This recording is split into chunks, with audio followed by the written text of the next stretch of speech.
વડાપ્રધાન નરેન્દ્ર મોદીએ મંત્રીઓ સાથે બેઠક કરી। સંસદ ભવનમાં પીએમની મંત્રીઓ સાથે બેઠક। સંસદની રણનીતિને લઈને પીએમ મોદીએ આ બેઠક કરી છે।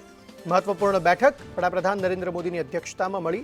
સંસદ ભવનમાં જ પીએમએ મંત્રીઓ સાથે બેઠક કરી છે।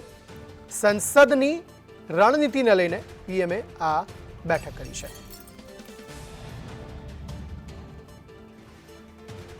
तो एक तरफ संसद में तमाम जे विपक्षना जे सांसदों है तेमांथी केटलाक सांसदों ने सस्पेन्ड करवामां आवे छे। त्यारबाद अनेक महत्वपूर्ण बिलो अंगे संसद में चर्चा करवामां आवी रही है। त्यारे आ पहला संसद भवन नी कार्यवाही शरू थाय ते पहला वडाप्रधान नरेंद्र मोदीए सांसदों साथे एक बैठक करी हती।